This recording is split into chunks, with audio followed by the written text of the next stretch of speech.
Okay, Good morning. Good Are we live? morning. Thank you. I would like to call the Hope County School Board February meeting to order.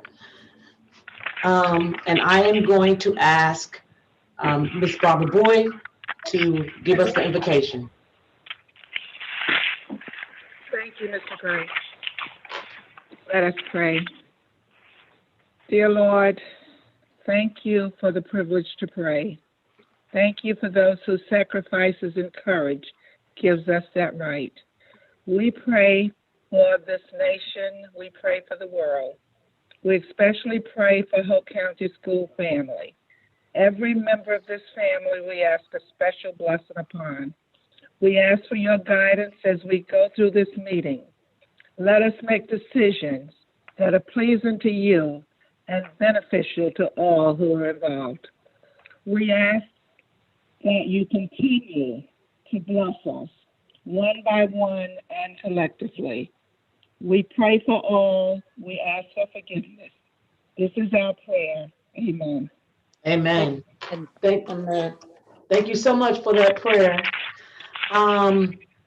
Now we have the chair's report. I don't have much, but I would like to thank the district and the schools for their well wishes and their gifts during the school board Good month. job. Thank you. And in addition to that, I really would like to take this opportunity to publicly thank Dr. Dallas and her cabinet for really thinking through these tough times and putting our children first and staying on the B plan, of course, and pushing the time back to meet even on the B plan, February the 22nd. So I just want to take this time to thank all of them that's on her cabinet that's or that has something to do with that, to really thank you for, thinking about our children. And now I'm going to ask any of the board members, do you have anything that you would like to say? Madam Chair, I too would just like to say thanks to all the schools for their acts of kindness shown to us last month during our Appreciation Month. Thank you so much. It was so thoughtful of you. It was. I'd like to say thanks to all the schools in Hope County for the wonderful gifts that you provided. I was just loving on everything that was given. I loved it. So I want to say thank you. Much love to all of you. And thank you for keeping us in your thoughts and making us feel loved on. And we love you all too. Yes, we do. I would like to say thank you. I don't know if I got a chance to say thank you for the Christmas presents from everybody. And then here we come with January, the board's presents for the a month and year. And it was all wonderful. I love the treats. I love everything I can wear. And I do wear whatever I get. And I loved it. A lot of things would keep me warm in the winter time. I like that a lot. And I'd like to say, God bless you all. May you all the rest of the year have a great year. And the good Lord look at us and take care of us, the Hope County School family. And thanks again, everybody. I love y'all. Thank you, Dallas. Okay, I want to add my thanks to all of the schools who were so generous to us during School Board Appreciation Month. But I also want to add publicly to Dr. Dallas that you have my full support. I have total confidence in you. And I just believe that together we're going to go forward as a body. You get two thumbs up. Okay. Thank you, everybody, the board, for sending out your thanks. Next on the agenda is the approval of the agenda. Madam Chair? Yes. I make a motion that we approve our agenda we have before us today. Okay. I second that. It has been moved and second that we approve the agenda for today. All in favor? Deanna, Aye. I'm sorry. Barbara. I'm sorry. Aye. Thank you, Ms. Pickett. Ms. Keisha, Aye. Ms. Della, aye. Ms. Barbara. Aye. The ayes have it. The agenda is approved.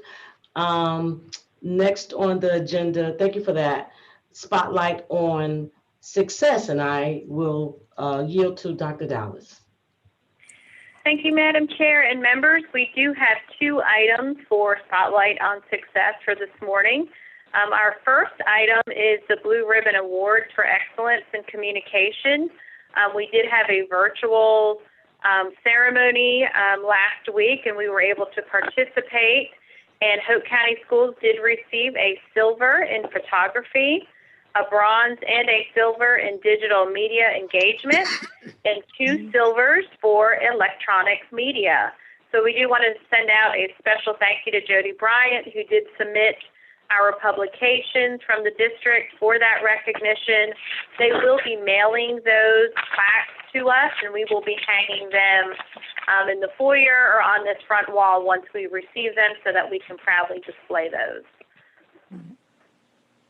Good Okay, job, so, everybody. Yep, a lot of good work, a lot of teamwork went into those awards, so thank you.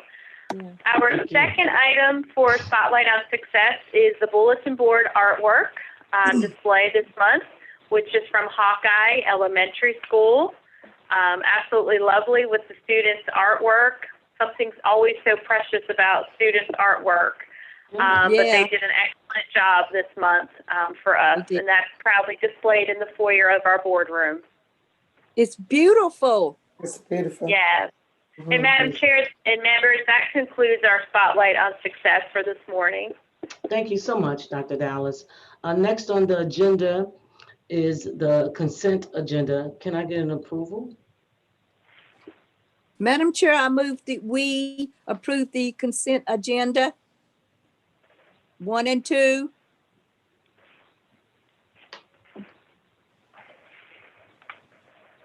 Can I get a second? A second. Thank you. It has been moved and seconded to approve the consent agenda. All in favor? Ms. Bowie?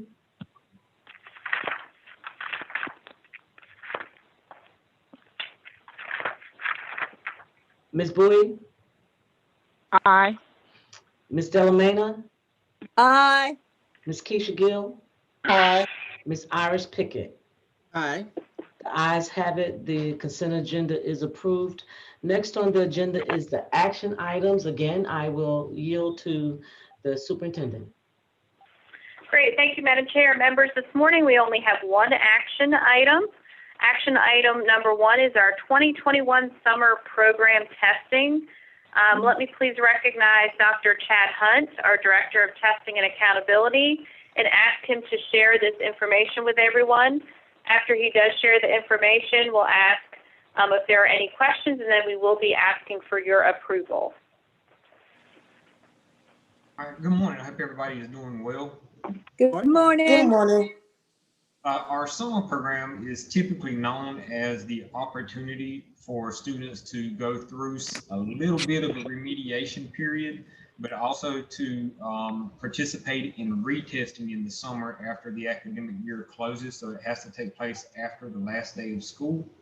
And typically we try to wrap everything up by June the 30th of the school year for the summer month.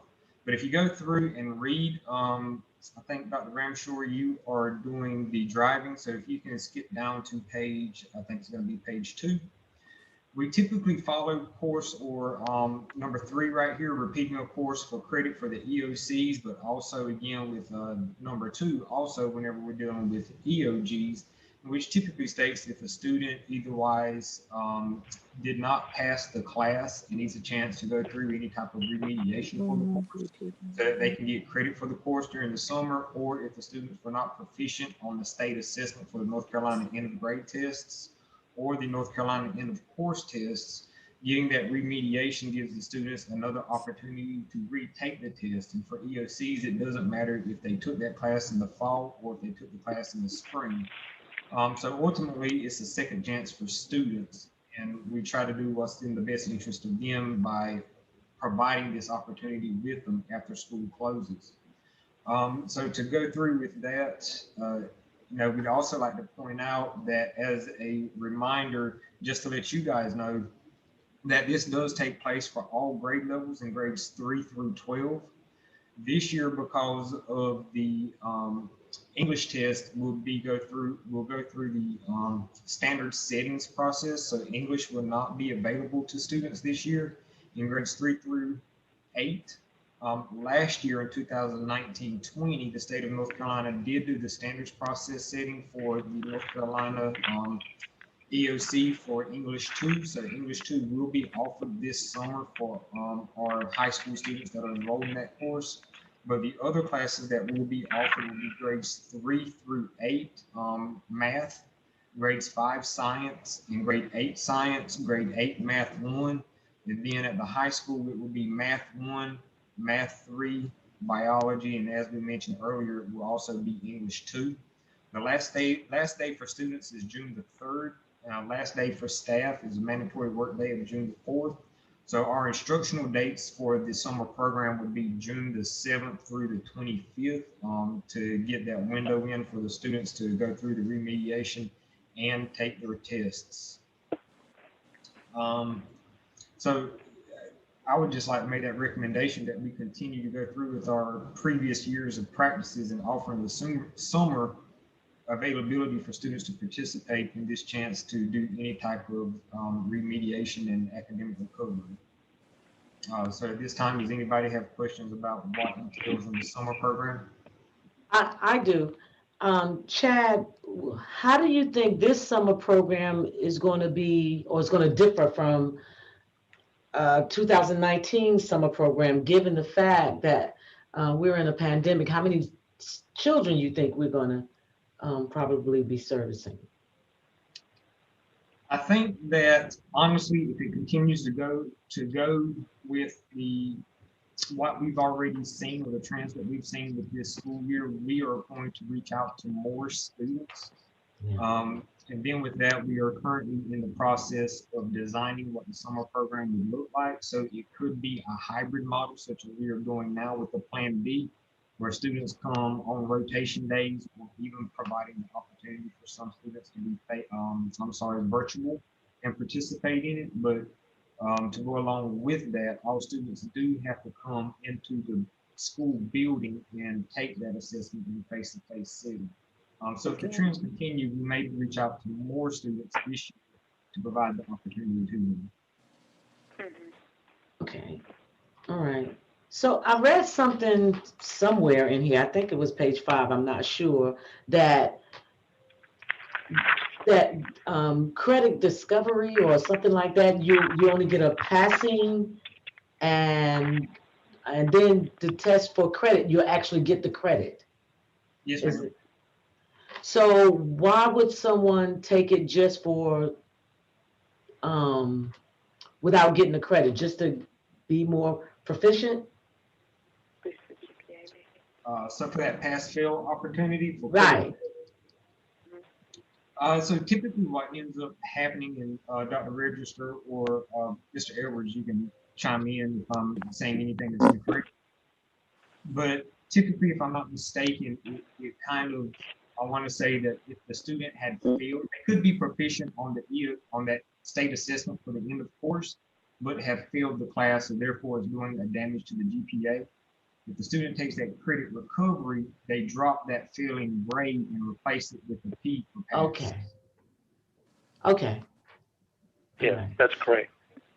And they don't get a grade, they just get a pass or fail, but it will help that it will help them in the long run, that GPA. Yes, ma'am. All right. It's really an individual decision based on the student, their plans, and what their GPA is. Okay. Thank you. Are there any other questions at this time? Okay, so thank you. And so at this time, I am asking the board for approval of the 2021 summer program testing. You've heard the recommendation of the superintendent. What is the pleasure of the board?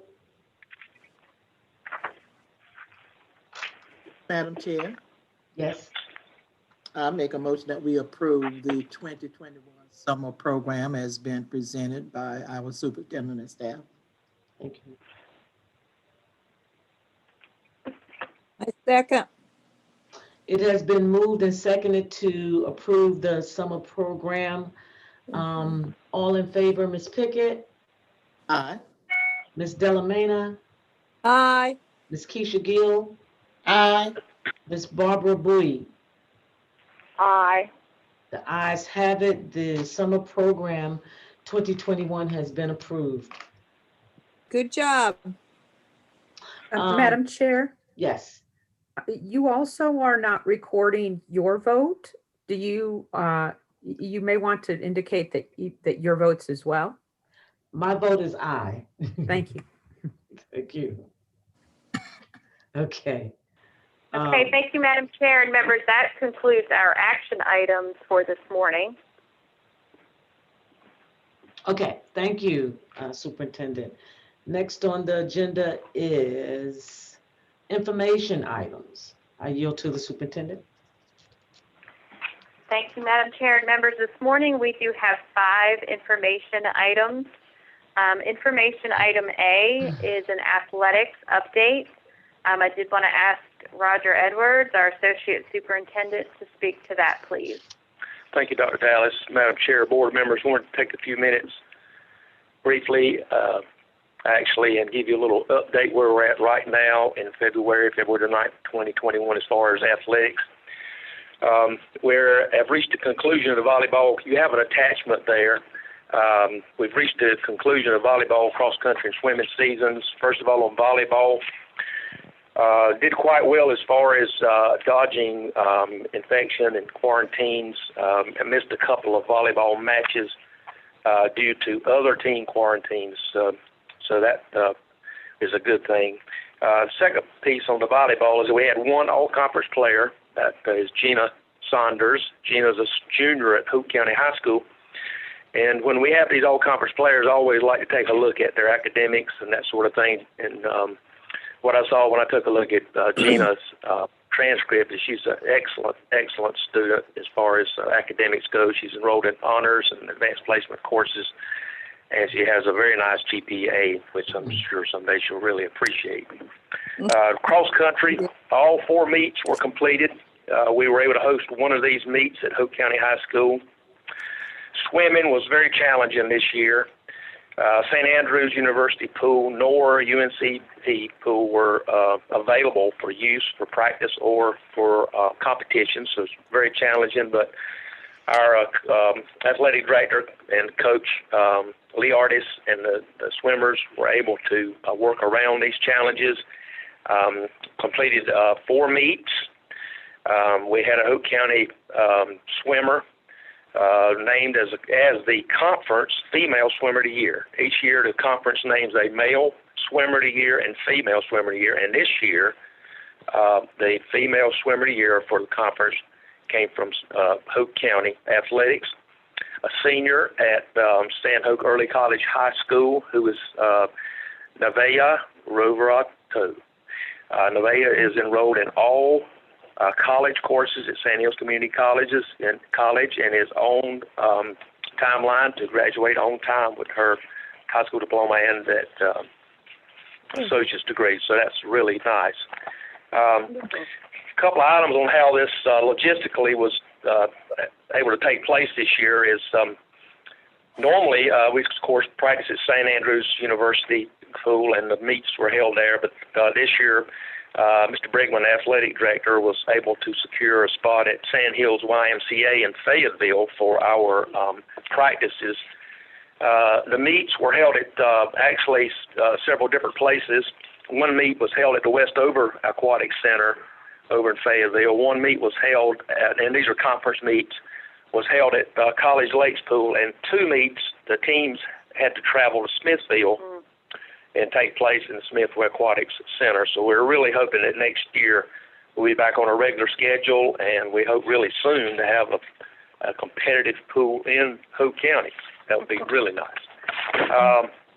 The next slide is update of where we're at now. Basketball, been a lot of quarantines in conference teams during the conference schedule.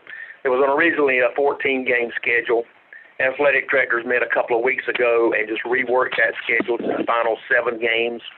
And these 7 games will determine the conference championship and seeding as we move into the conference tournament and state playoff. The Hope County High School men's basketball program, JV and varsity, was quarantined for 2 weeks due to one player at practice with a positive test. Mm-hmm.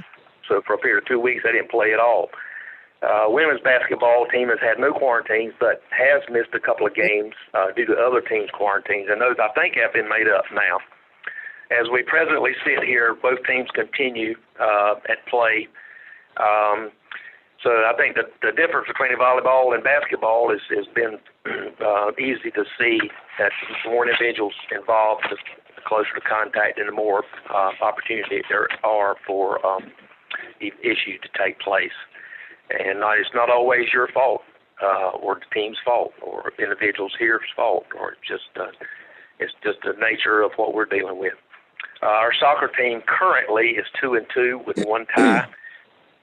When this was first put together earlier, we had 2 wins and no losses, but since that time we're 2-1.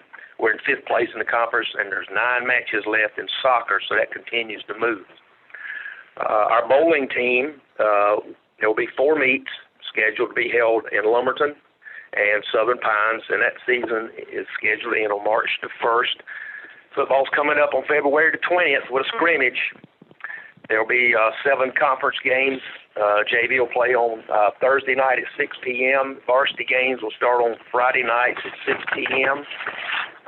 We continue to adhere to the return to play plan, which developed in July 2020.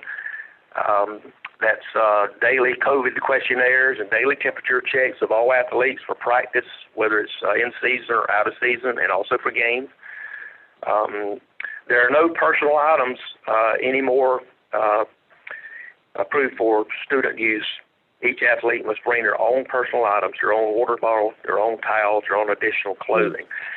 I sat in on an athletic director meeting last week with the county, with its conference athletic directors, just to listen. And one of the things that Derek Bridges, our athletic director, brought up in that was that the athletic directors in the conference have talked, and they're trying to reach some sort of agreement on how the water or fluids will be administered during football games. So they're working on that. No one can use the same water container if you use those bottles as anybody else. So a couple of items which I thought was interesting was the possibility of buying those little small 8-ounce bottles and just have those in a container where each player could pick one up, and then, of course, they can just toss it in the recycling bin there on the sideline when they're finished. So they have some different ideas about that, which I think is really good. People are really taking to heart ways to make it work where these seasons can take place. Of course, all our safety protocols continue to be aligned with the North Carolina High School Athletic Association guidelines. Games, your visiting teams support staff temperature checks for soccer and football, those 2 sports that are held in the stadium. The only visiting individuals from the visiting schools are the ones that are on those buses when they park, and they have temperature checks, and they also have to submit a hard copy of the roster that came on that bus, individuals. Teams arrive mostally dressed for play. Of course, like in football, they would be able to arrive with their game pants on and a jersey and change, and then put their pads and helmets on. This is to reduce the need for locker rooms. We don't have any really large locker rooms for teams. They would be in that Gibson gym and those 2 locker rooms, which we just don't feel comfortable with that.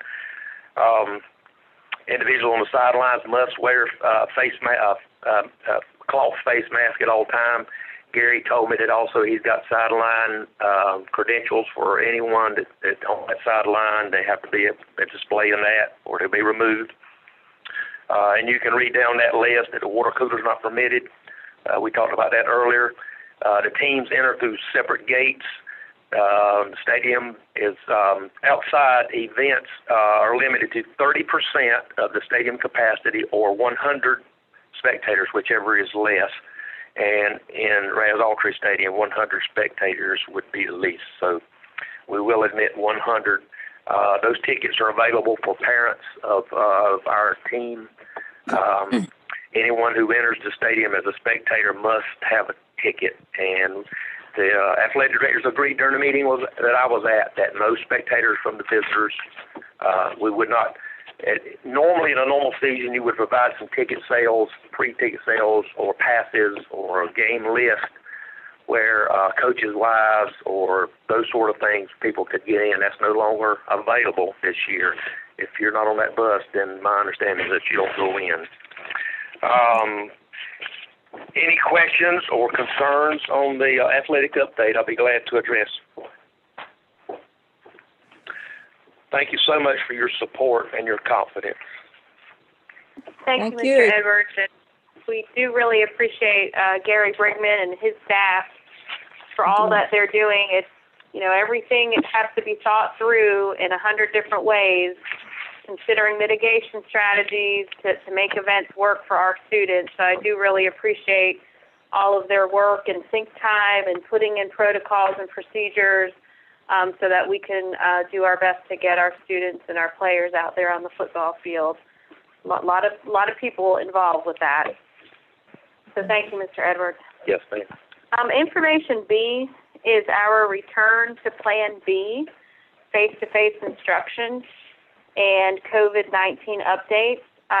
As was mentioned earlier, we are scheduled to return to Plan B for pre-K through grade 12, beginning Monday, February 22nd. So at this time, I'm going to ask Mr. Edwards, our Associate Superintendent, Dr. Peggy Owens, our Executive Director for Student Support Services, and Dr. Chad Hunt, our Director of Testing and Accountability, to share some information regarding our return, what we have been working on to ensure a successful reentry for our students and our staff. So at this time, I will turn it over to the team. Thank you, Dr. Dallas.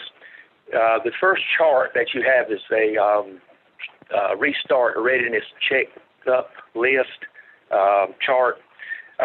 We put this together just for ourselves as well as for our board to show where we're at as we try to restart on the 22nd with each one of the items listed across the top of the page. So this is for your information to take a look at. Of course, you have your schools listed on the left. This was last updated yesterday. We've done walkthroughs on all our buildings, all our hallways, and everything that all our protocols are in place.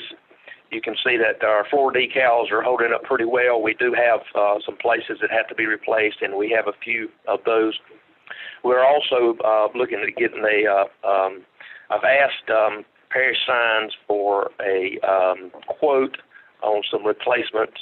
Not as many as we had before, but mostly floor kind of things that are wearing so that we'll be able this summer to do some floor care and still apply back where we need to.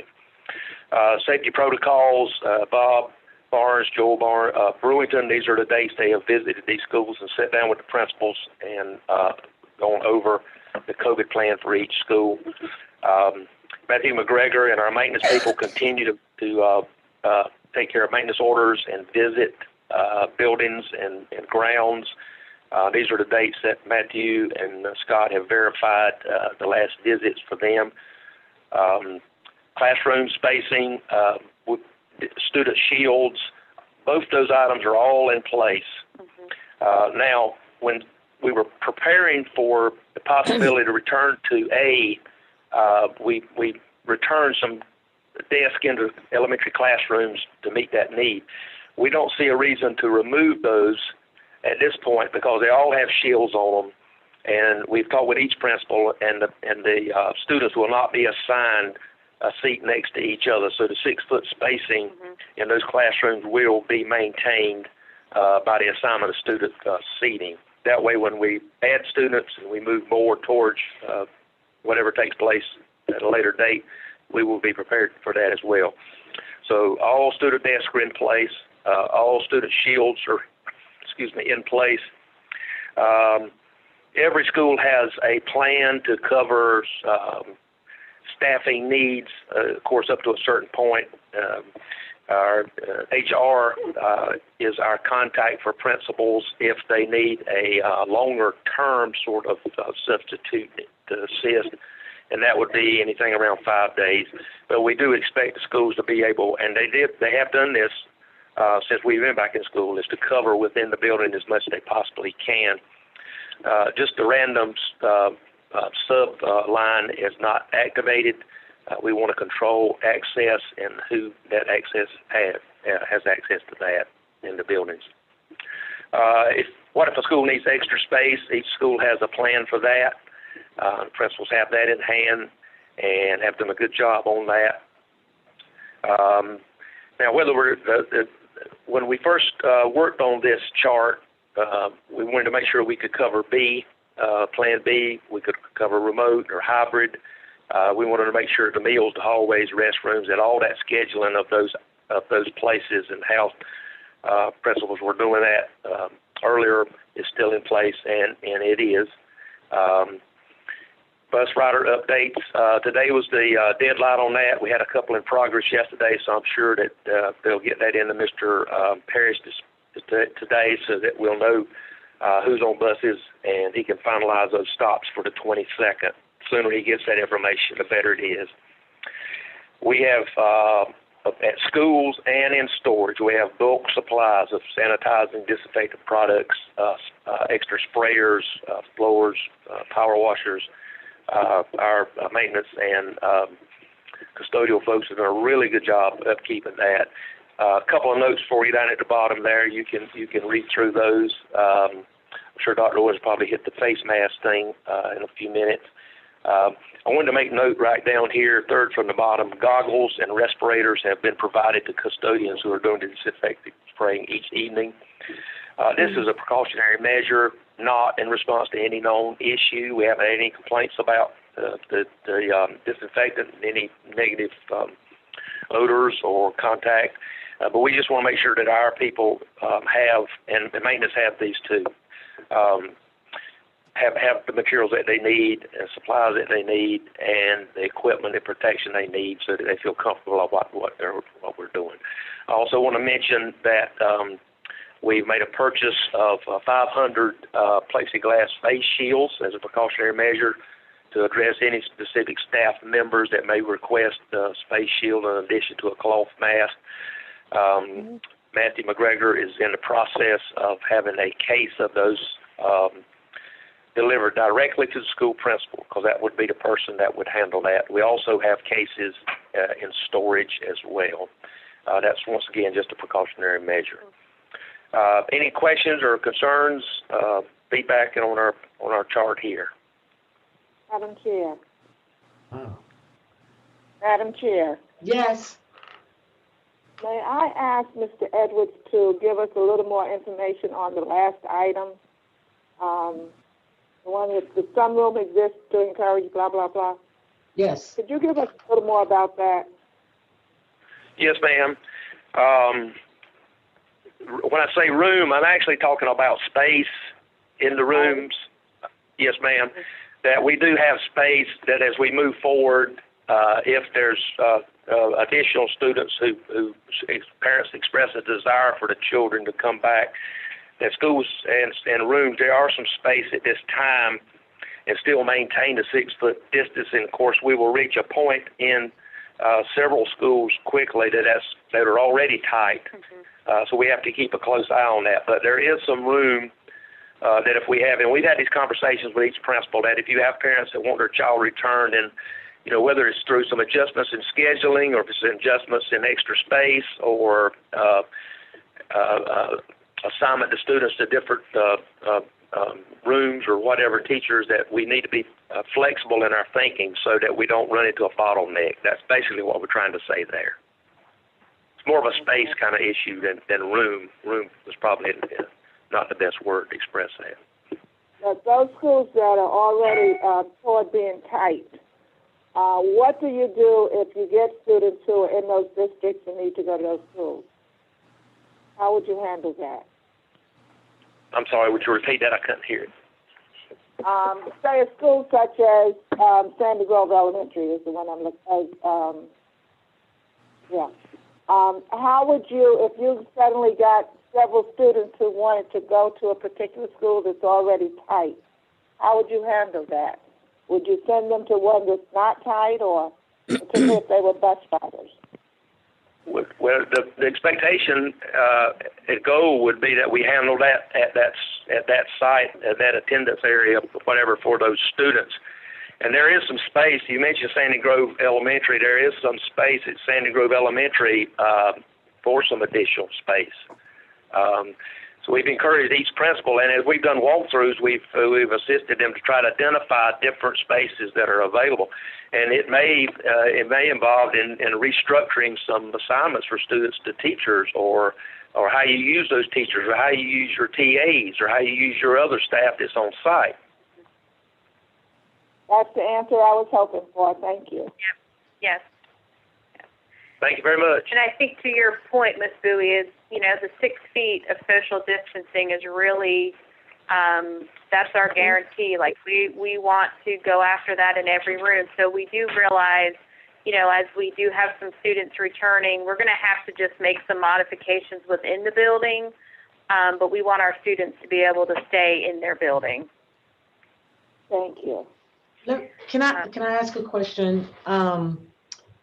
So at one point, the reason why we have the plexiglass on the desk, on the sides and the front, was because our thought was that we were going to bring the elementary school students back on Plan A, correct?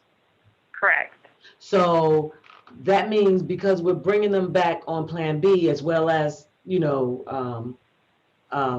the high school and the middle school, do not have plexiglass on their desk, correct?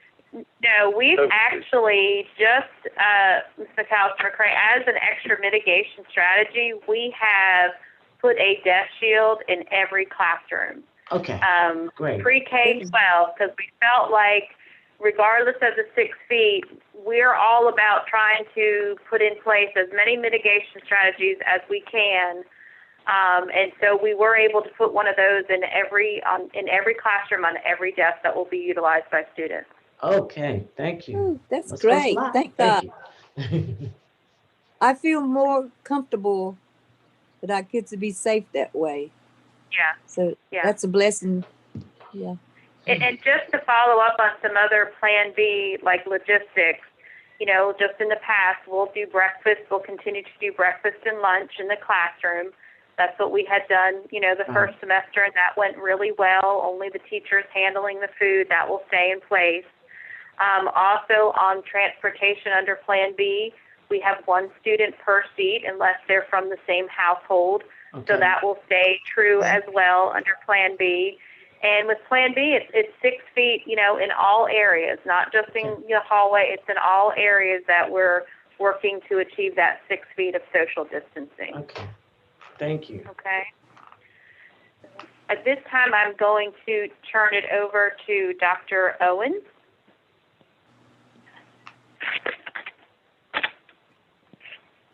Madam Chair, Madam Superintendent, and members of the board, good morning. Morning. Good morning. So we're going to, as we continue to provide you a update as it relates to COVID-19. Next slide, Dr. Ramshire, please. So the data that you have in front of you is as of February the 1st from Polk County. And you see the numbers that there has been a total of 3,512 positive cases, 48 deaths. Mm-hmm. And as you know, we've moved into our vaccines, and we were just really excited about that.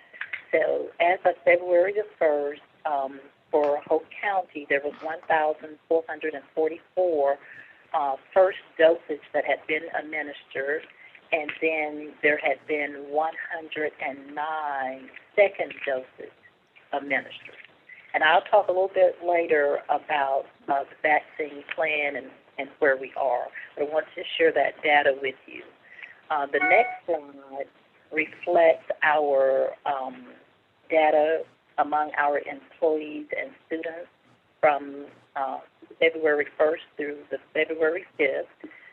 And has everyone seen the dashboard? We introduced that dashboard last week, so you've probably had an opportunity to go to the website to see the dashboard.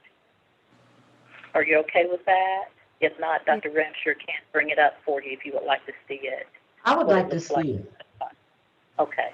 Dr. Ramsher, would you please? Okay. So this is what when the public or any of us go and look at the dashboard, this is our report for last week as it relates to the number of positive COVID cases. And also it's listed by school for your review. Okay. Are there any questions? If not, Thank you. Okay, you're welcome. If not, we will continue on. And as Mr. Edwards and Dr. Dallas has referred to in terms of consideration as we reopen on Plan B, I just want to share some additional data and areas of items of consideration. We're still with my. Yes. Okay.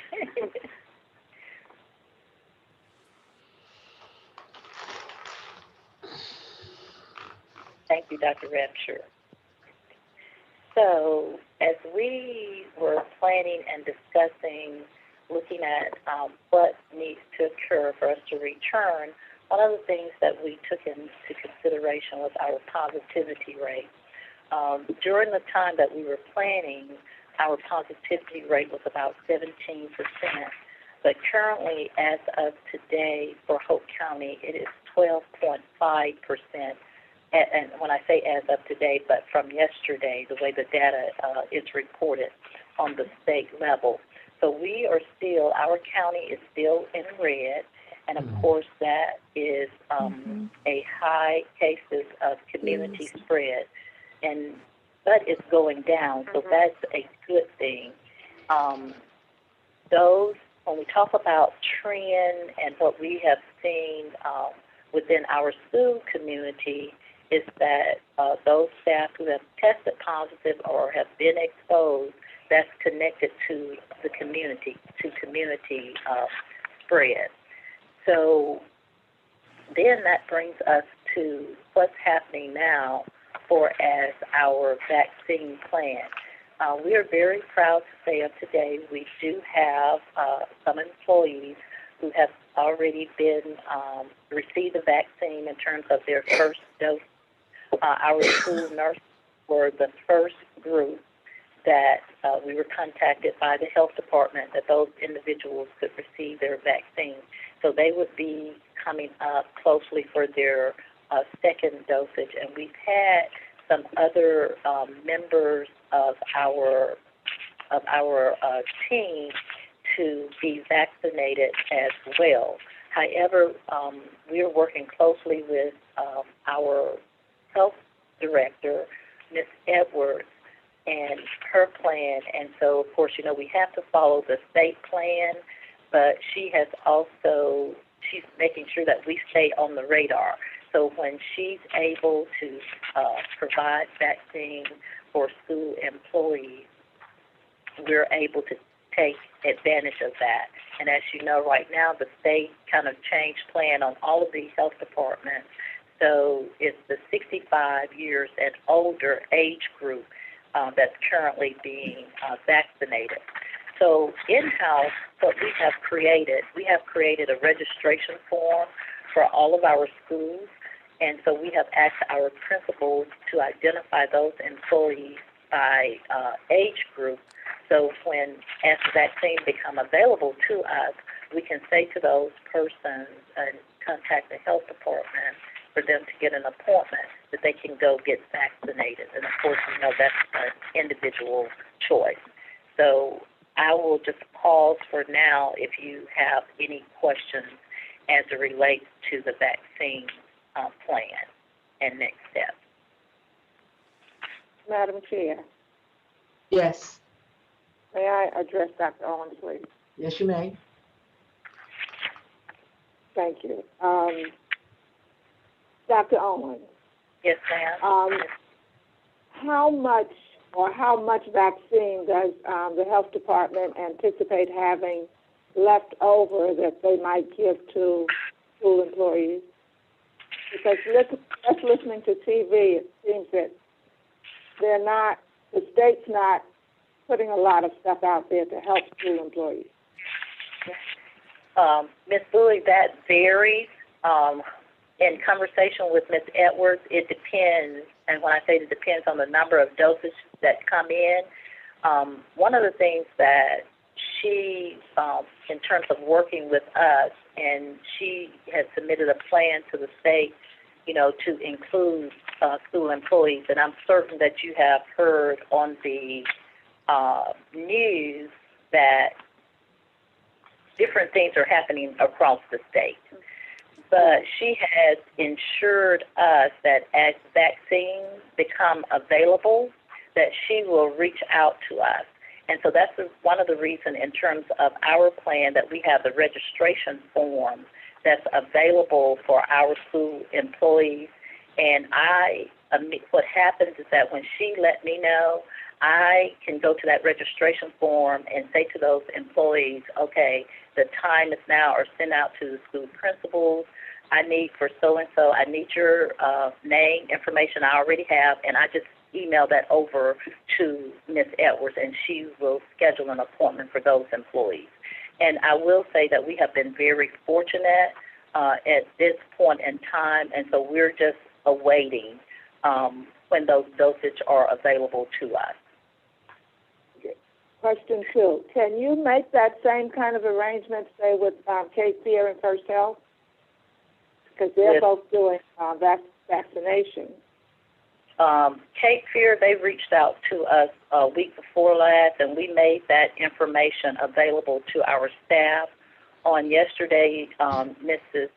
Edwards sent out information that Mount Pisgah will be having a vaccination event February the 19th, and so we sent that information out yesterday as well to our staff. And of course, I think as all of you know, and we know, that the more people get vaccinated, the better it is for our community and everyone as a whole. So we're really encouraging individuals to get vaccinated. Thank you. You're welcome. The final two things. Dr. Yes, Owens, ma'am. this is not Yes, about ma'am. this is not about vaccine, but it's about our county being the red county. What constitutes the red county and the orange county? Is there another color? Yes, ma'am. That's the number of positive rates. Positivity rate? Yes, ma'am. Based on the number of persons who have tested positive. Currently, the state rate is at 8.6%, and for Hope County, we're at 12.5%. That was as of February the 8th. So that's the total number of people testing positive across the state that has, in terms of where that data has been entered into the state system. And that varies because depending on the who's doing the testing and their information going into the state system. So that information will vary across the state, but we are seeing our rates are going down. It's decreasing. So, that's moving in the positive direction. Okay. All right. And if I could just add a little context too with the test positivity, because that's something that we have been trying to track to just look at the trend. is where Dr. Owen said right now we're at about 12.5. Well, that's actually a little bit less than where we were November 17th. So when we in November 17th, when they started recording, we were at 13.6% test positivity. So we're actually below that, and we see our numbers trending down, which is excellent. Of course, I feel like we've rebounded from that holiday surge where our test positivity, was up to almost 21%. So we're starting to see our numbers come back down, and we're right about where we were in the middle of November. And we were functioning pretty well, under Plan B, and that's kind of where a part of that decision also came from, is we were functioning okay with that type of rate still. Okay, thank you, Deb. Dr. Owens, Yes, do you know ma'am. how many doses that Hope County gets every week? How many what? How many could you How many vaccine doses? It varies. It varies in terms of the number. In talking with Ms. Edwards, it varies. I know 1 week they received somewhere approximately about 800 doses. Last week she did get in. I think it's somewhere in the neighborhood of about 800 doses, but those were dedicated for ages 65 and older. And so that when Hope County first started receiving the vaccine, they had a little flexibility, and not only Hope County, but the health department the health department across the states had flexibility. And then if you remember week before last when the governor made his announcement and Secretary Combs that the focus was going to be on ages 65 and older. And so that's where we are. So whatever the plans had to revert back to make sure that the 65 and older age group was receiving the vaccine. And so now you do have, the health departments are getting in first dosage as well as their second dosage as well. Yeah, I know. I've been on the waiting list for the health department for over 2 weeks. So I was wondering, why don't we get more dosage? Miss, let me work with you, okay? You have not. You're waiting right now. Yeah, I've been waiting Miss, on an appointment to go get mine for over 2 weeks, about 3 weeks. Okay. Is anyone else? Any other board member? Just Miss Maynard, I'll talk with you offline if you don't mind. Mm-hmm. Okay. And be able to assist you in that. Yeah, because I did go on and get it. They said they would notify me when the time came, and I've been waiting about 3 weeks. Okay. All right. I'll talk with you. I'll give you a call. Okay. Yes, ma'am. Thank you. You're welcome. And then the final two bullets, Mr. Edwards has already talked with you about the PPE that's in the school, we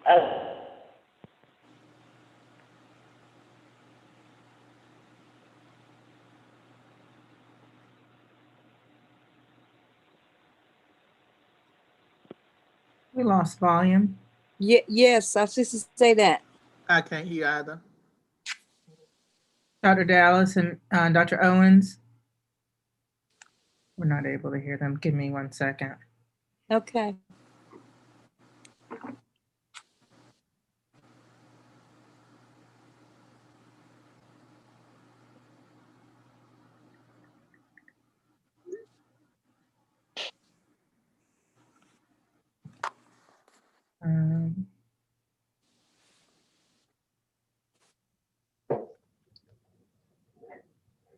Dr. Dallas and Dr. Owens.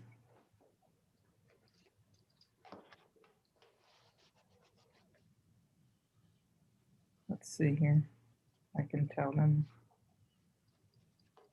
toolkit plan, and so we're planning to do a refresher for all staff just to make sure that everyone is following our protocol, and we'll update protocols as needed based on the information that's provided in the toolkit. So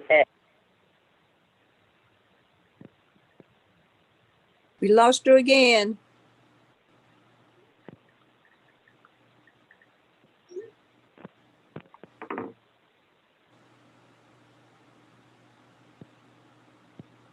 I think you're having some sound issues. If you'll give us just a second. Okay. Right, okay.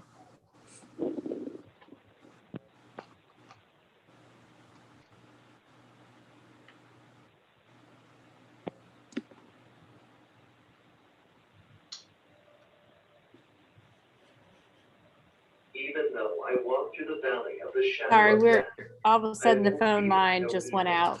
for you are with me. Okay. Psalm Dr. 23:4. Ramsor, can you hear us? We can now. Dr. Owens, we only heard the very, very Were last. you able to hear Dr. Owens? We were prior? not. No. Oh, I wasn't. okay. Give us 1 minute to try to reconnect. We apologize.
Dr. Ramsor, can you hear us?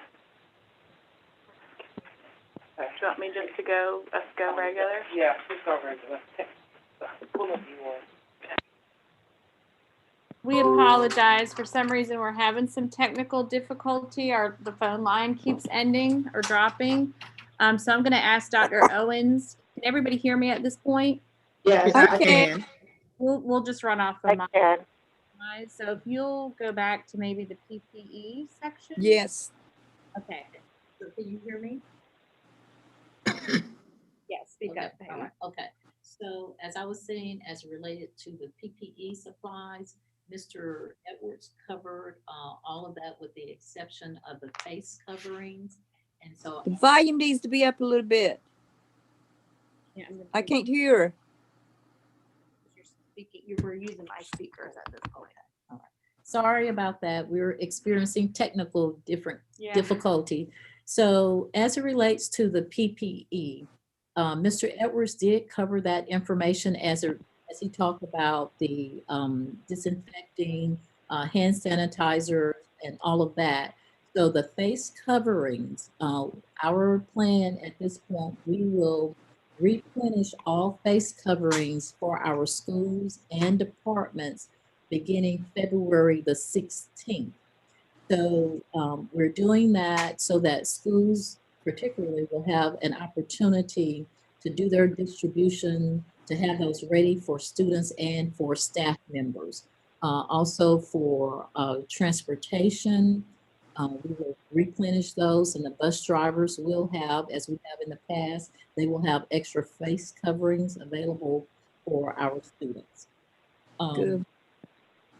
And then the final item here in terms of updates, we are currently updating our guidance based on the information in the toolkit that was distributed by NCDHSS. They updated some items as it related to COVID. So the school nurses and I are working on that guidance. We're going to do a refresher with everyone to ensure, as a reminder of our protocols and processes that's in place and the expectation for all of our employees and all of our students to follow those protocols. So do you have any questions? That's where we are now. And at this time, I'm going to turn it over to Dr. Hunt for the final steps, and just want to remind everyone our standard, the 3 W's. Thank you. Right.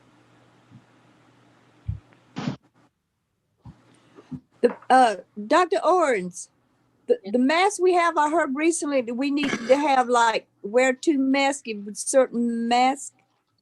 How are our masks compared to, wearing 2? Have the cloth mask, and those are most appropriate. If people choose to double mask, they certainly can. One of the one of the things that the science and the medical professionals are recommending, that when you wear your mask, make sure that it is tight on your near your jaw and this area. So the masks, I think we shared those with you guys too. So these masks, you can double mask on the cloth mask as well. Okay. And you still, or if you have your N95, I also recommend those, similar to what Dr. Dallas has on. The N95, you can put that on, and then if you want to dress it up with one of your printed masks, you know how lots of us like to be dressy. Yeah, we do. You can put that, Oh, you can put that cloth mask. we try to accessorize it to our clothing. That's right, Miss Nate. And you can put that printed mask or your floor mask over the N95, and then of course your double mask. And with the N95, it allows more room for breathing over an extended period of time. Good. Thank you.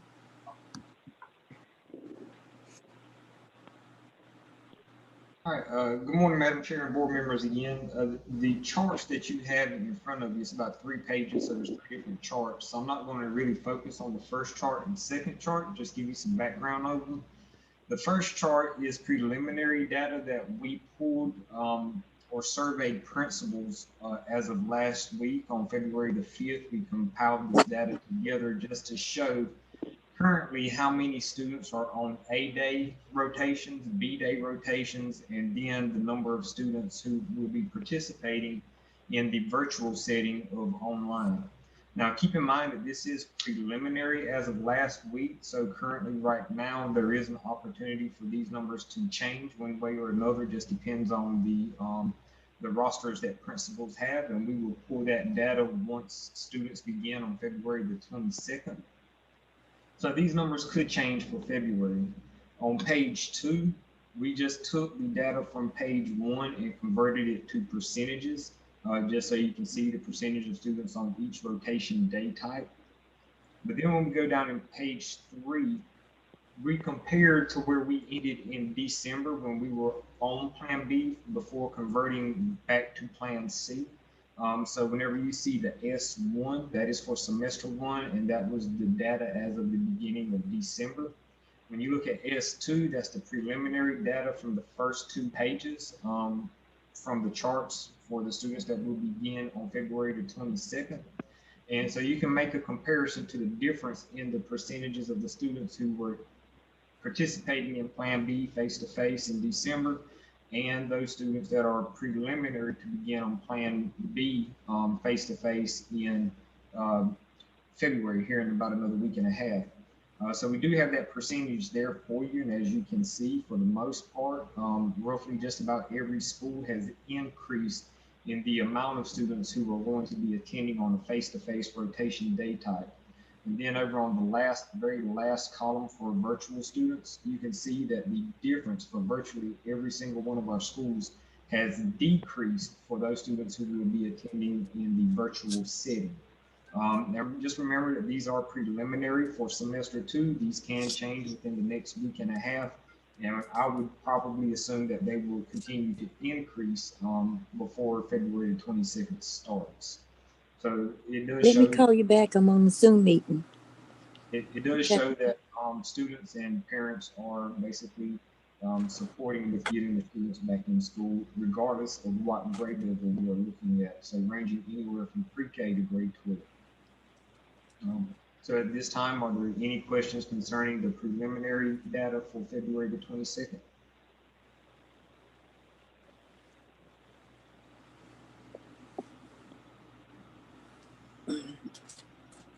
There aren't any questions related to that. Thank you, Dr. Hunt. We will transition into information item C, which is related to returning to face-to-face instruction, because that is Senate Bill 37.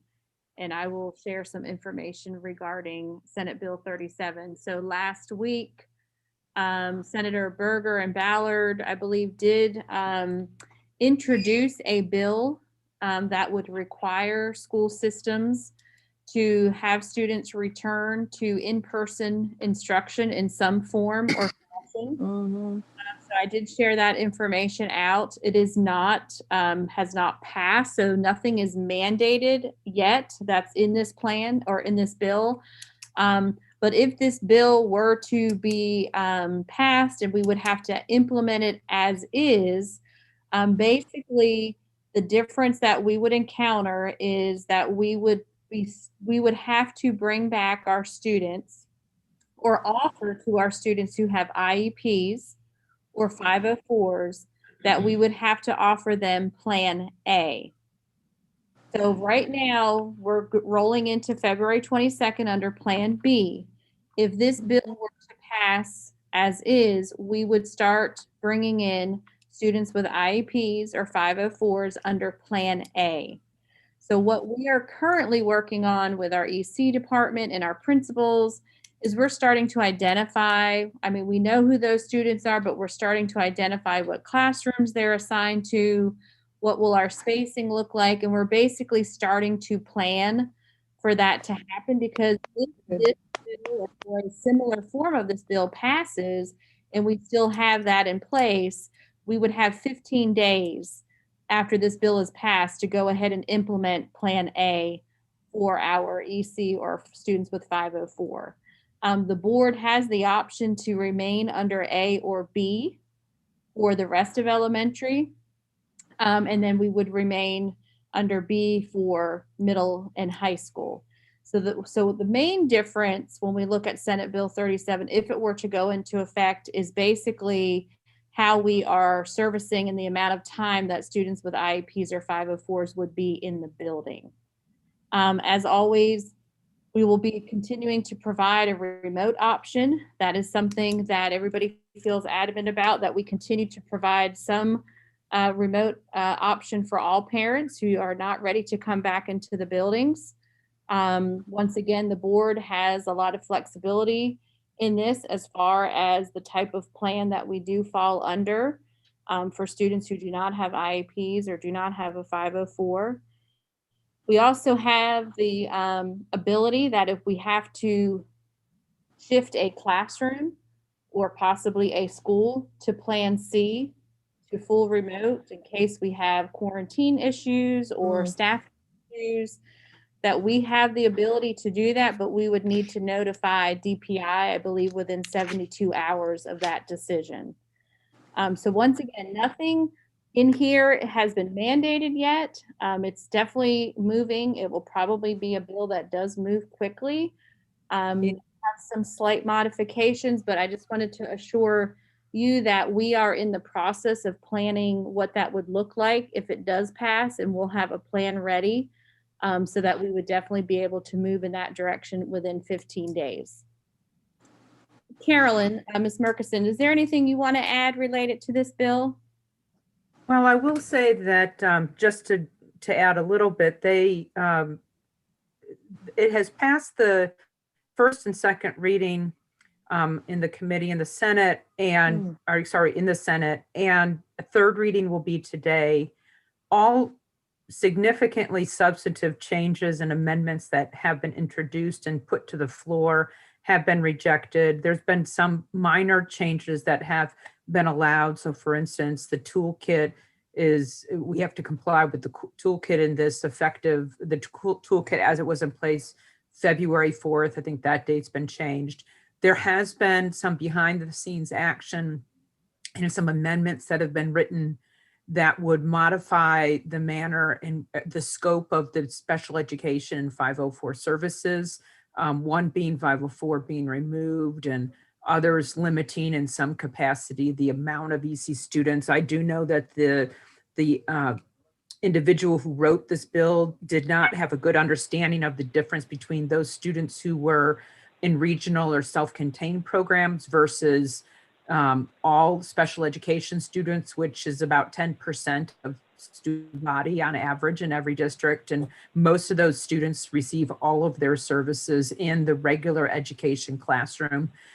So I think part of this has been a learning process for representatives and senators, but in the meantime, there hasn't been a lot of interest in changing it. So it's going to be back up today for discussion. As Dr. Dallas said, there's going to be moving very quickly, and our office is monitoring this very quickly. So we'll be able to work with you with anything that comes out if you need our assistance. Yeah.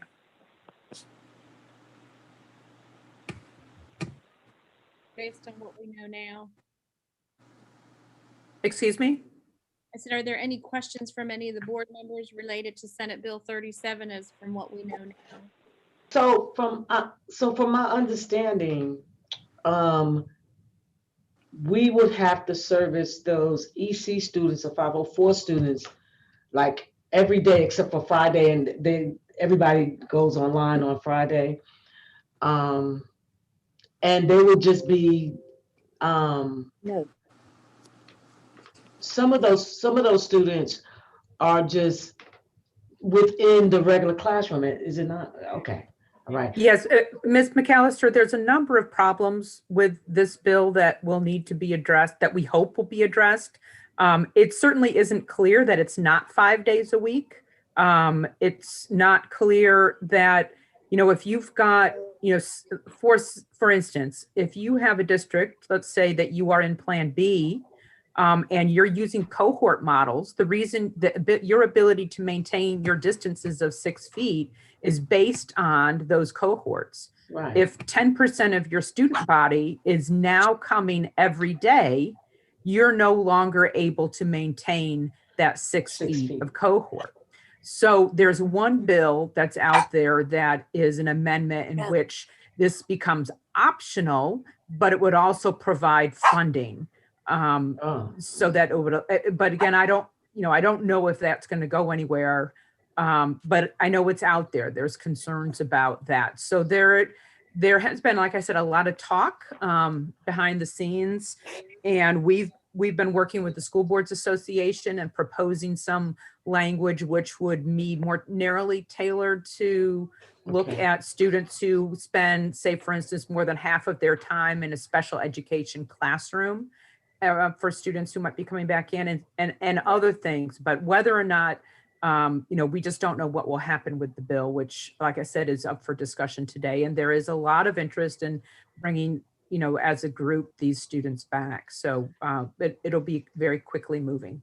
So Carolyn, so we have a representative that really didn't understand or wasn't very clear with the EC students or what that looked like, and he wrote this bill and then probably got educated on it and still want to move forward? There is a very wide support for this for this bill as it's written. I mean, it's a very popular position, understandably so, to bring to serve special education students. I certainly understand that. Yes, absolutely. There's a lot of support for this, and like I said, we're monitoring it very closely, and I think there will be some corrections to help address some of these issues, so that this won't be the bill in final form. But I would not be surprised if it does keep special education students as a group receiving services more so than their regular counterparts. Students. Yeah. Okay. Yeah. Thank you. So Yes. on all of that, what we're trying to do is just position ourselves to be ready for any modification of this. So like I said, we're looking at those students, what classrooms they're assigned to, what would it look like, you know, if they were in that classroom every day, looking at our spacing, our numbers. So that's kind of the work that we've started Friday with Dr. Ray, really starting to look through that and work through that. So we're going to try to make sure we're positioned very for whatever the changes may be, or the bill that does actually come to fruition. Thank you. Right? Are there any other questions related to Senate Bill 37? And if we receive anything, Carolyn, I appreciate you sharing what you shared with us. And if we receive anything, updates like that, we will definitely make sure that you receive those. Okay, thank you. So at this time, we'll move on to information item D, which is the pandemic EBT cards. I know you often get asked questions about this process, so I did want to ask Deborah Carpenter, our Executive Director for Child Nutrition, to share the information we have received related to the PEBT cards.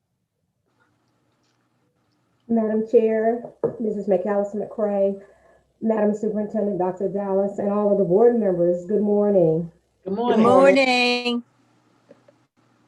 I know you all have heard a lot of information about the PEBT card that was given out last spring to all of our children in Hope County. They all received it. And then in August, we did not receive anything because we were in school and we were not out of school 5 consecutive days. Well, the new PEBT card is different. The second slide, Dr. Ramshore. This shows that what has gone to the state board. It would be a supplement income for our children, for the families of our children. And the students that are attending school virtually, they're saying that because they have limited access to school meals, breakfast, lunch, and after school snacks, that this will give them a chance to have the PEBT card to cover the meals that they're not receiving from the schools. The price per day is approximately $6.82 per day that will be put onto the PEBT card for the families for those days that students are not in school face to face. They're going to use Power School. Dr. Hunt and Ms. Long, they're working with their counterparts at the State Department, and they're using Power School to pull down the information which students are to receive the benefits. Of course, we know that our students that will attend school will continue to receive meals, and then on days that they're out of school, then they will receive the $6.82 per day supplement on the card. The next slide, Dr. Ramshore. Our students, this kind of gives you the information that really you need to know so that you can, if you need to share it when it goes through. The guidelines kind of tells you under the student circumstances to be eligible. The students have to be enrolled in a school district that provide the National School Meal Program. And so we do participate in the federal program, the USDA federal program. All of our schools participate in the school breakfast program, the National School Lunch Program, and the after school snack program. And then they have to be eligible for free or reduced meals. So in our case, Hope County, all of Hope County schools, we are community eligibility for Vision School District. So all of our school students participate. Every student that's in Hope County schools, they qualify and they participate because they qualify they're eligible for the free and reduced price meals. So the student eligibility is determined by direct certification, the categorically, and then it tells you the participation in the the community eligibility continuum. So that's why our students qualify. So now on the other side, then you see where we will be, we have missed the 5 consecutive days. We first qualified in December. We missed more than 5 days in December. And then of course in January and February, we qualified. So our students, they do qualify for this. And then of course, once we start back in on February the 22nd, then they move into that Plan B hybrid, where when they are in school, they do not qualify, but when they're out of school, they do qualify. And then all of those students that are remote virtually, then of course they would qualify for all the days if this passes through the state board or through the Department of Health and Human Services. That's really where this is coming from. This is, PBET is a federal program. It is not a school nutrition program. It is not a child nutrition program. It is not a school program. It comes from the Department of Health and Human Services. We are just assisting them by giving them the data, the student data information. So that is it in a nutshell. The next slide, Dr. Ramsher, it just kind of tells you some of the information that I've already shared with you, the benefits in August, what they did, and then of course, what's happening now, and then what's going to happen, the benefits in January and February, and then the benefits in March through June. So they're going to retroact active those benefits that were in January and February. And supposedly the benefits in August to December, they will retroact with those as well.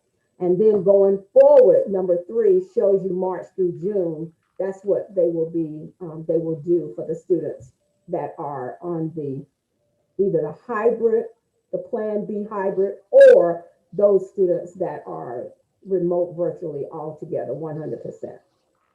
And then the other information is just, I just included it in case you had to, needed it for reference. Let me call you back. I'm on a Zoom meeting. This whole information packet was very good information, just so you would be able to share with the community or those individuals that have questions, you would be able to answer it. Dr. Dallas has put a team together that will work together and be the liaisons to answer any questions or to talk to parents or talk to the press or anyone we need to share the information with. We're just waiting on guidance from DPI.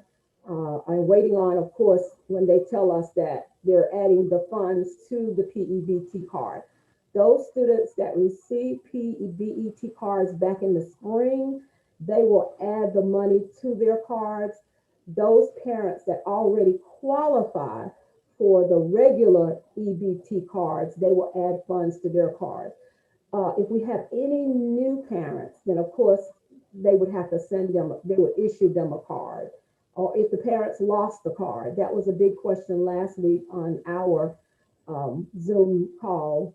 Suppose parents lost the card, or suppose they threw it away because they thought they were not going to get anything else. And they did say that they would work with those parents. So they're going to work with all of our parents in a nutshell. We're hoping that all of this will come through and our parents will receive this, because our students have missed a lot of meals not being in school. And a lot of times this is where we know in Hope County that we do have food insecure students. So we're hoping that this will be able to help them and supplement their household. Are there any questions, or Dr. Dallas, do you have anything that you would like to add?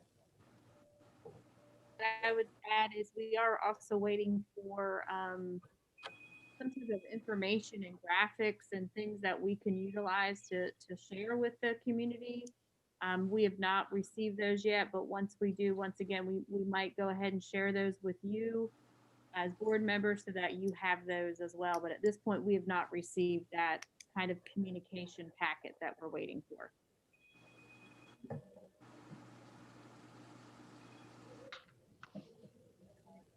Are there any Are there any questions? questions?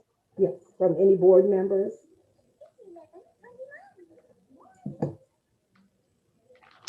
Yeah, No. if we are able to receive, if we are to get an exact date of when things are going to be rolled out, we will let you know.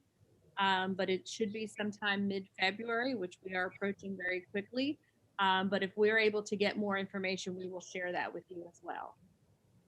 Yes, we will. And as soon as I get it, I will share it with Dr. Dallas, and as soon as she get it, she will share it with me. Thank you, Carpenter. I appreciate Thank it. you all. Thank you Thank very you. much. Thank you. So information item E is your monthly financial report. If you have any questions at this point, we can direct those to our finance officer, Ms. Juane Chavis.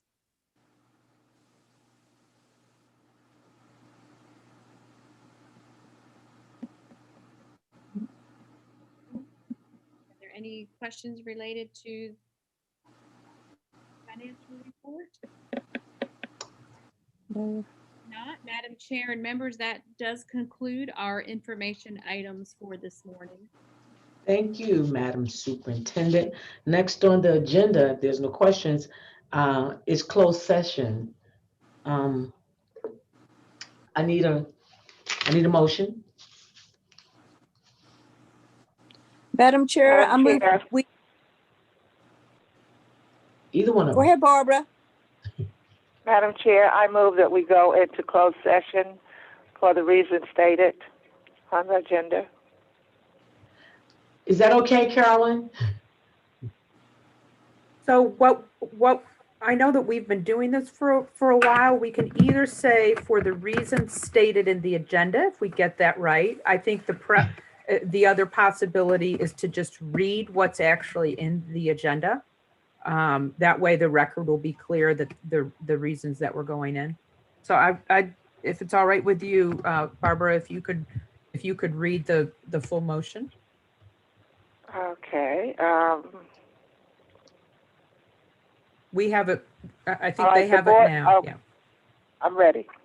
We're Okay. going into closed, Madam Chair, I move that we go into closed sessions for North Carolina General Statute 143-318.11 to prevent the disclosure of confidential personnel and student matters, to consider matters relating to initial employment of individual employees, and to consult with board attorney to preserve the attorney-client privilege.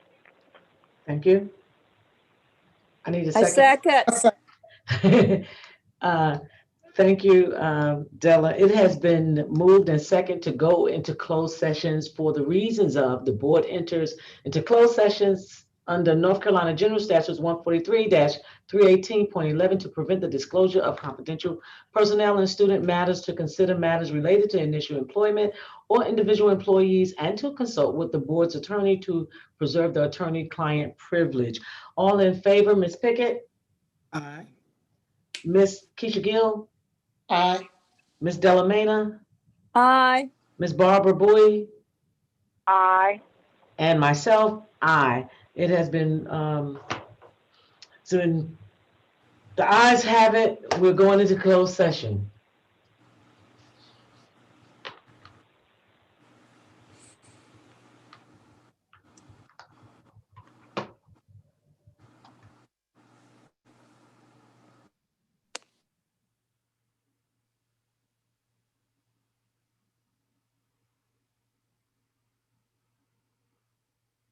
Ms. Pickett, have you received your notification? No. Mm-mm. Hmm. Hold on. Yes.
So guys, we have been moved back into open session. So if we can pause and just make sure everybody.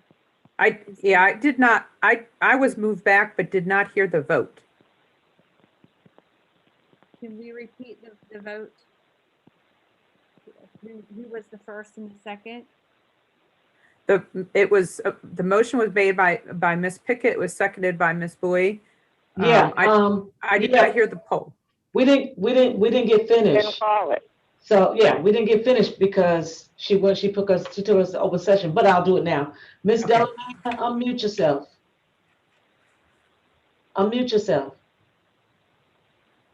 Ms. Della, we'll go to Iris Pickett. Ms. Iris Pickett. Aye. Ms. Keisha Gill. You're on mute, Ms. Gill. Aye. Ms. Barbara Bowie. Aye. Ms. McAllister McCray. Aye. Ms. Delamain. 2 thumbs up. Aye. Okay, the ayes have it. We're in Thank you. open. Done. Open Thank you. session. Now we're going to hear the superintendent's report. Yes, ma'am. So just real quickly, hopefully you had a chance, you had the opportunity to receive your public school forum of North Carolina, the top education issues for 2021. I know last meeting we went ahead and we shared the NCASA 21-22 legislative and policy priorities. So if you've had a chance to look through the public school forum, you're going to find that there is a lot of overlap between this organization's top priorities for education. I also think as you've read through it, so many, if not all of these topics and issues have really been exacerbated by the pandemic and what everybody is dealing with. Things like broadband, you know, it used to be okay to say, yeah, I have access to internet, you know, and we thought we were doing okay with just having access. Now it's really looking at, we need access to high speed and reliable internet. So you're going to see that that's something that as a state, we really need to address our digital divide. Things like teacher and principal recruitment, retention, and diversity. We all recognize that a lot of our teacher ed programs, their enrollment is declining, and the need to have a diverse teacher workforce. Those are issues that are really critical at this point, especially, you know, I was talking with principals the other day and we're talking about recruitment, and in just right now the pool that we have is, we have a lot of work to do in North Carolina to really reboost our teacher workforce. And so we have a lot of work to do in Hope County as well to really reach out and try to recruit our workforce and making sure that we have a diverse workforce. Social and emotional learning is another big topic. Definitely, I think through this pandemic, we've experienced the needs that our students have and what we need to do, because we don't get to see them every day. And we don't always see what they're experiencing, and it's not always physical what we see. So it's going to be really important that we're able to address all of our students and really make sure that we can work towards their social and emotional needs. The fourth one deals with the inclusive and culturally responsive curriculum and pedagogy. I know probably a lot of you were following the revised social studies standards. We're looking at how we can ensure that it's inclusive and culturally responsive. I think it's important that these priorities every time we read these are things that we're going to want to incorporate into our strategic plan. So as a district, as we start looking at our 21-26 strategic plan, this is all information that we need to take into consideration and make sure that we're implementing some of these priorities into our own plan. Priority 5 dealt with local school districts, the flexibility. We always continue to talk about that with budgetary needs and flexibility of the calendar. Topic 6 was the assessment and accountability. We've been talking for years about the accountability model and the percentage of growth versus proficiency, that continues to be a topic of concern. 7 deals with the after-school programs and expanded learning. I think in Hope County, we do a really good job with our extended learning opportunities. They've taken a little bump though with COVID and having to do things virtually, online, and the attendance is not quite there. So that's definitely something we're going to have to continue to look at, especially when we look at our summer programming, how we're going to address that. Topic 8 deals with early childhood education and literacy, talking about childhood care, talking about 3rd grade reading, just really making sure that our students have that foundation. Topic 9 deals with post-secondary attainment, making sure that we have students that are earning those post-secondary credentials and degrees. And remember, that's in line with the My Future NC goal of having 2 million North Carolinians to have a high quality post-secondary credential or degree by 2030. So that has to stay on the table as a hot topic in order for us to work towards that. And then the last one deals with adequate and equitable state funding to support public schools. And you're going to see a lot of this work will line up with our Leandro action plan, and how money is towards that in our short-term and our long-term goals with the Leandro. So I think it's just a really good document to kind of have to read through. Those topics, like I said, very much in line with the ones that we went through last month. And the only other thing I wanted to share is related to our kindergarten registration and our pre-K application request. So in the past, we would have all of our parents, we would set 2 days, and we would have all the parents at one school try to show up at one time to do this registration process. Well, with our 3 Ws and social gathering and distancing and limiting visitors, we had to rethink how we wanted to do that. So March 1st will be our kickoff. And so on school websites and the district website, you will see this flyer. And so if I am a parent of a rising kindergartner at Don Steed, I would click on the kindergarten link. And that's going to allow me to pre-register for kindergarten. Somebody at the school, the principal, the data manager, perhaps bookkeeper, whatever, they're going to have access to this. And as soon as they receive an alert that somebody wants to register for kindergarten, they will contact the parent to set an appointment. So that we can do registrations by appointment. Now, if we have families that will need some assistance, they can always call the school, and somebody at the school will help them fill this out so that we can get that appointment set up. We will follow the same procedure for pre-K. In the past, we would have all the parents show up, around the same time and try to get their application for pre-K. They will click a very similar form, complete it, and as soon as somebody receives it at the school, they will reach out to the parent and set an appointment for them to come in and pick up their pre-K application request. So I just wanted to make you aware of kind of how that's going to look, because it will be different than we did it last year. Okay. So if parents ask, tell them to please always reach out to the school first. They can assist them with the form. They can help them set up the appointment and answer any questions regarding the documentation that they will need. Thank you, Deb. Can you go back to the closed session action items? So we do not need a closed session action item. And I apologize for this. What I realized is missing from the agenda is approval of the personnel report items 1 through 3. Well, yeah, so that's what I was talking about. Those were the closed. I wasn't saying going back into closed session, but just go back to those items. That's usually in the open session portion here. So I think we need a motion to amend the agenda to include action item for personnel. Okay. I need a motion to amend the agenda for action items personnel, please. Ella, you're on mute. Madam Chair? Yes. You said you would like to have a recommendation to amend the action items? To amend the agenda to implement the action items. So what we need is a motion to amend the agenda to consider the personnel report. And then we'll have a separate motion on the personnel report. I would like to make that motion then that I make a motion to amend the agenda to include the personnel report. Yes. Yes. I second that.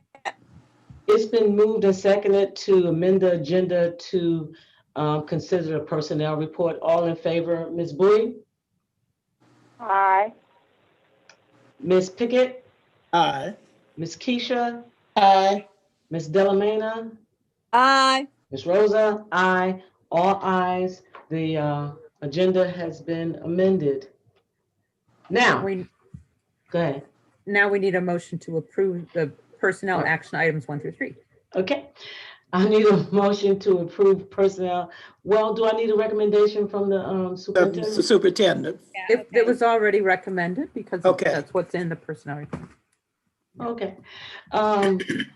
You've heard the recommendation of the superintendent. What is the pleasure of the board? Madam Chair, I make a motion that we accept the recommendation from our superintendent to approve action items that were listed in the closed session. Second. Okay, I got a motion to approve the action items 1 through 3 requested by the superintendent. All in favor, Ms. Keisha Gill, Aye. Ms. Barbara Bowie, Aye. Ms. Iris Pickett,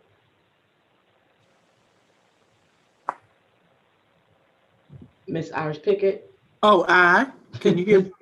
I can hear you now. Ms. Delamena, Aye. and myself, aye. It has been approved to the action items 1 through 3. So now, okay, we can go to, I need a motion. Is that okay, Carol Murkison? Ms. Murkison? Absolutely, that's fine, Okay. thank you. Thank you. Need a motion to adjourn? Madam Chair, I make a motion that we adjourn today's meeting. Okay, Madam Chair, I second. okay. It has been moved and second to adjourn this meeting. All in favor, Barbara Bowie, Aye. Keisha Gill, Aye. Delamena, Aye. Miss Iris Pickett, Aye. and Rose McAllister McCray, aye. The ayes have it. We are now adjourned. Hold on, the next meeting will be March the 9th, and I'm thinking a Zoom meeting at 10 a.m. Okay. Apologize for my puppies barking. Thank you.